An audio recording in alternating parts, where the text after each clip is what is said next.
lot of people hated me in the comments. A lot of people told me that I'm a bum, that I'm just a dirty reseller. And now, 2025, reselling is back.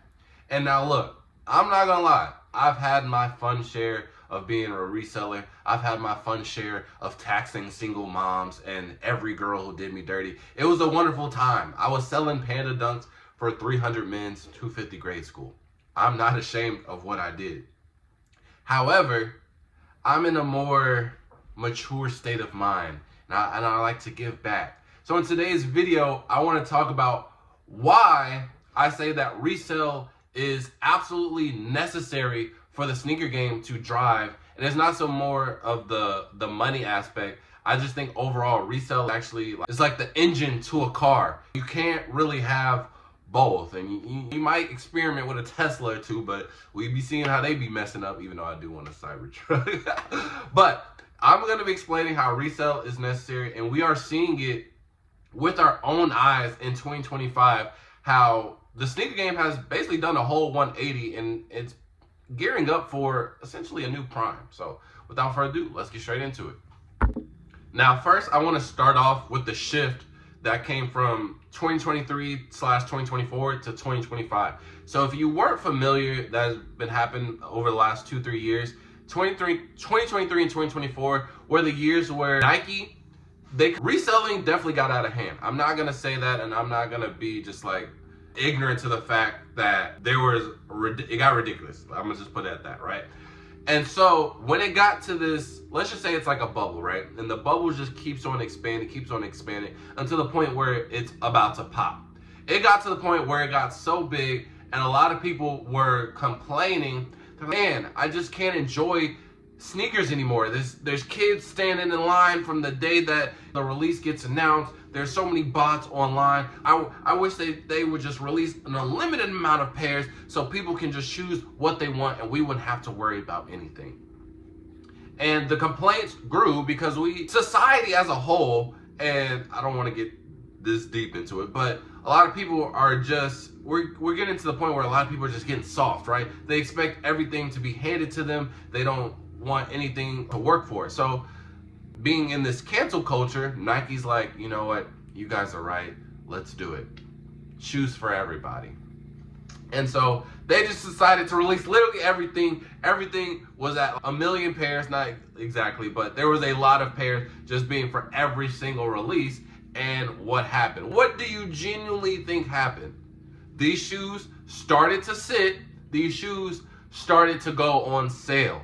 And then a lot of people would be in my comments like, well, I love this. Now we can just walk into the store and get whatever we want. I love this, that I don't have to compete with a reseller. And I'll ask them one simple question. I say, out of all of these releases over the past 2 years, how many shoes have you copped? I've asked this question multiple times in my comment section, and they don't reply. Or they'll say 1 to 2. So you mean to tell me you want to change the whole landscape of things for 1 to 2 releases a year? That doesn't equate to anything. And this could be total cap, because I don't think you understand what happens when a shoe, what's the reason why a shoe goes on sale. The reason why a shoe goes on sale is because no one's buying it to the point where we have to decrease its own value to incentivize people to come in. And the price just gets lower and lower until eventually you just have to send it back.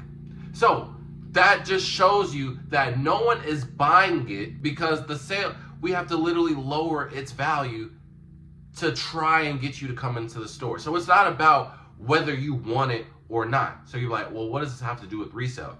When there is resale, it brings up an age of demand. Everybody wants this shoe. It's in our human nature to get what we cannot have. And a lot of people like to debunk this, but 2025 has just been the perfect example. Let's start with the Air Jordan 1 High 85 Bread. Before we had any news on the 10,000 number of it being limited to only 23 stores, this was everybody's opinion on it. The shoe is ugly. The shape is so weird. It's not the original. It's $250. There's no way I'm going to be paying for this. Jordan 1s are dead. These are definitely going to sit. Next week happens. They say there's only 10,000 pairs. Now everybody wants it. Oh man, this is an OG. This is a classic. This is the closest thing that we're going to get to Michael Jordan himself. Literally, I'm seeing it in real time. People's opinions are changing because now it's going to be limited. Then next week happens. Only going to be at 23 stores. Oh my gosh, why are they doing all this amazing marketing for something that I can't have? Weren't you the same person that said that these were going to sit, that you didn't care about them, that they were ugly? See what that whole narrative of a demand that's not going to meet the supply, when someone figures out that they can't have it, when you give people, human beings, too many options, they're not going to value all of the options. Let's just say we have chicken and a bowl of dirt. Which one are you going to pick? You're going to immediately love the chicken option because it's actually edible. Now, if I give you chicken, if I give you steak, if I give you pasta, if I give you cake, that chicken doesn't really sound too impressive anymore, right? Because you got too many options. So you might not even eat anything. You're like, you know what? Nah, I'm on a diet. I really could care less. But if in a whole nother scenario, you're begging to get that plate of chicken versus the dirt. Same thing with sneakers. And I don't understand why people don't understand that in every market where there's more demand than the supply, there's going to be an aftermarket value. So resell itself is necessary to pump the engagement. And I'm not saying that people are only buying it for resale or people are only buying it because of limited, but it does incentivize somebody to buy a shoe more. You'll be lying if you think, if you're a sneakerhead, if you're a collector, if you're any reseller, any of whatever categories, right, sneaker related, you cannot tell me right now that you have never bought a shoe that was influenced by fear of missing out or hype or resale price. I know for a fact I have certain shoes in my collection where if it wasn't a Travis Scott, if it wasn't an off-white, if it wasn't limited to X amount of pairs, it probably wouldn't be in my collection. Simple as that. But that adds an extra incentive to me buying it. And so with this engagement just increasing, that's going to cause a lot of other people to want it. And now that they're missing out, they're like, oh, well, I'm not going to miss out on I'm not going to miss out on next week's release. And it's just a chain of events. That's the number one thing. And we've literally seen it clear as day with the 85 breads. And I'm so glad that it happened. And another prime example is the reimagined 5s. We've never, for the last 2 years, 2023 and 2024, there just hasn't been normal Jordan that's just selling out. And so a lot of people thought, oh, well, I could just go in at any time and get these. That wasn't the case. Now, everybody's seeing that they're selling out, they're missing on them, and now everybody wants them. Now the resale is at $350. It was only $280 before the release happened on sneakers. What happened there? Oh, now that I can't get it, I want it more. These are prime examples why resale is necessary. It just puts something in our mind. It's human nature for us to go after these things that we are not able to get. Simple as that. Now, another reason why resale is necessary. It helps these stores stay alive. I'll tell you this, a prime example, bro. Champs, back in the day when I was working at Champs, we would have these, we wouldn't even call them resellers. They were just like, they had their own category. But let's just say we had a pair of Adidas Ultra Boosts on sale for $70. These guys would come in and they were like, hey, how many of these do you have? And I'm like, I don't know, a bunch. They're on sale. They're like, let me get 10 of them. And I'm like, yo, there's no way you're reselling these. So I asked him, bro, why are you getting 10 regular Ultra Boosts that are on sale? He's like, man, look. He's like, on StockX, they only go for $80, so I maybe only making $1 profit. But now I'm getting my money back, and I'm also canceling the seller fees because now I'm ranking up on StockX, and I'm getting points from you guys from Foot Locker. So now I can be able to have my head starts way ahead of everybody so I can win every single release. And I said, whoa, that's actually smart because you're not losing money at all. Even though you're only making $1, in the long run, you're going to be getting every limited release because your accounts are so high because you're buying all these shoes, but you're not losing anything. And so things like that, because that same Ultra Boost, if we didn't sell those, eventually, remember how I just said, eventually, if it doesn't sell enough, we're going to lower the price again to the point where we have to send it back. You know what happens when we lower every price below its value market, we're losing on it. because we have to pay the company. We gotta have to pay Adidas to get these shoes in. So we're losing our profit margins. And then if we just have to send it back, we're just losing in total. That's not good for the business. But now that we have these resellers that are buying bulk of unwanted product essentially to buy the newest releases, that helps our store a ton. Because now you're literally moving a product that we can't get. Simple. That's easy. So that's why resell is necessary. It keeps stores alive. Also, and a lot of people aren't a fan of it, but it's going to happen, and I don't think there is a way to really cancel out reselling or backdooring, which is what I'm about to get into. But even with backdooring, it's these employees, one, they don't make a lot of money, and two, them making extra money on the side, even with the store, that helps them. Because if their store is going below, they can backdoor all these pairs. Let's just say we have the flu game 12s, right?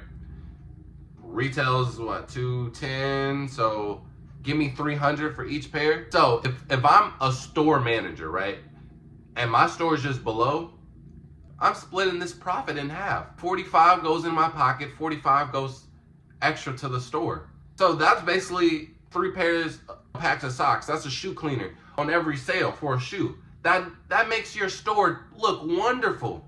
And a lot of these stores aren't able to really continue going, especially when we get in a state like 2023 and 2024, where everybody's just like, oh, I'll just wait for it to go on sale. Oh, let's just buy what we want and then don't buy it, right? That puts these stores that you love so much, quote unquote, in a bad place. Because now you're not buying anything. You're like, we were familiar that people aren't going to buy some of these products because they're just not good. But now the quote unquote good products, they're considered bad too. So we're just not selling anything. The same Yeezys that people camping out days for is under retail at my store and you're still not buying it. That hurts because that was at one point our #1 product. So if we're backdooring, at least we can make some change. You know what I mean? Even if we bulk sell on StockX, we're at least getting retail back instead of putting it on a sale tag and losing money that way. And you might, and I already know a lot of people are gonna be like, man, it ain't no stores going out of business. We just had sneakers and stuff filed for bankruptcy. We've already had a bunch of Foot Locker shut down. We've had Foot Action shut down.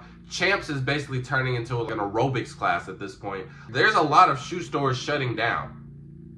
Even resale stores are shutting down, even though that doesn't really have anything to do with this.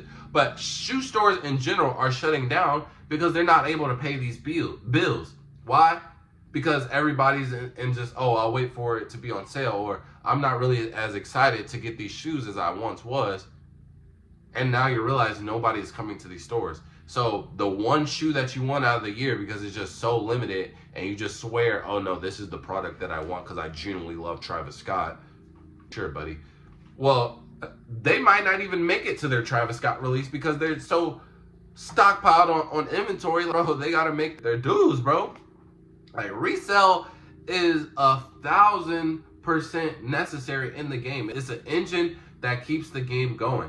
And now they shift in 2025 where it's like everything is back limited. Everything is selling again. I just said, we've already had a couple of releases where it surprised everybody. Dang, wait, people are standing in line for the 5s? Dang, wait, these sold out? Same thing that's gonna happen with the flu games. It's gonna be the same exact thing. Why? Because they're just making everything limited again. There's no point in giving y'all 500,000 pairs, because what they did was they gave y'all those 500,000 pairs because y'all said it was just so hard to get. But now Nike and Jordan have realized these people are just complaining behind a wall or behind a screen. They don't really care. They're looking for something to be mad about. The same people that are literally complaining, I promise you they don't purchase shoes. I promise you. Because the people who do purchase shoes, bro, it's a part of the sneaker game. You're going to win some, you're going to lose some in every single market. But people just like to be crybabies about it when it comes to the sneaker game because they're just so stuck in this old mindset. And I hope you do realize reselling has always been here. Even back in the day, before StockX, when folks was just meeting up on Facebook Marketplace, you see a pair of shoes, Dang, them hard. I missed out on them. How much you want for them? I don't know. I got them for 200, but nobody really got these for real. All right, I'll give you 250. I don't know, bruh. These is really hard. All right, come on, 300. You just voluntarily paid $100 on top of a used pair of shoes. But now, since it's gone out of style and so many kids and the younger generation is adapted to it and they capitalize the mess out of it, we definitely capitalize for sure. And I do think that there were points where resale got out of control, but I think it was just a necessary reset. I think the market overall just got way too saturated, and now that we had the bubble, as I said earlier, it got bursted. Now we were at just a small little bubble for the longest, and now the bubble's just pumping up slowly. And it got a lot of the phonies, the fakes, whatever. They got them out the game. They're no longer interested in sneakers because they're not making money anymore. But now a lot of people are climbing back in. Why? Because it's generating noise again. Wait, what you mean you didn't get the 5s? Wait, they sold out? Wait, I did hear about the 85 brands. It was only 10,000 pairs. Dang, bro, what else is coming out? Dang, the cool grade 9s? Dang, them ain't come out for 10 years. I gotta get them. See how that narrative just flows so naturally, bro? Because you're missing out. Nobody wants to miss out. It's human nature not to want to miss out, bro. So, resale is definitely necessary, and I think it will be prominent in 2025. They've already started announcing stuff for 2026, so I'm pretty sure it's going to go into those years as well. It's not going to be as insane as like the 2016 and 19 era, you know what I mean? I don't think it's going to get that bad, but I do think that everything is limited, so it has to. And the demand is back. Why? Because people are missing out again. People don't have that option to choose anymore. It's either you want it or you don't. And if you want to get it later on in life, you're going to have to pay extra because you didn't want to go for it.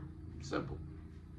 So that's my 2-piece on why reselling is necessary. And I'm not saying this to promote me being a reseller or trying to advocate that reselling is a good thing or not. I'm just letting you guys know that resale will always be a part of this new game. It's been there since the beginning. It'll be there to the end. However you look at it, reselling has always been in the game. Now, again, there are points in time where people didn't like it, including myself, sure, but it is a part of the game. The NBA, they have stuff going on all the time. There are periods in time of the NBA where we don't like a certain thing. It's still gonna happen. So resale is gonna be prominent in 2025, and this is more so just like a lesson, bro. Like, if you want some of these releases, just know it's back, and you're gonna have to be aware of that. And if you want to capitalize on it, you can. Simple as that. And there's nothing wrong with that whatsoever, bro. If people think that they deserve everything handed to them on a silver platter every time, let their ignorance be their downfall, bro. And you can capitalize on it. And there's no shame in doing that. That is perfectly fine. You can capitalize on somebody's ignorance, bro. Ignorance is bliss. Go tap in with the shirts. But man, that's all I got on this. You guys can let me know how you feel about this in the comment section below. And with that being said, man, fall out. Peace.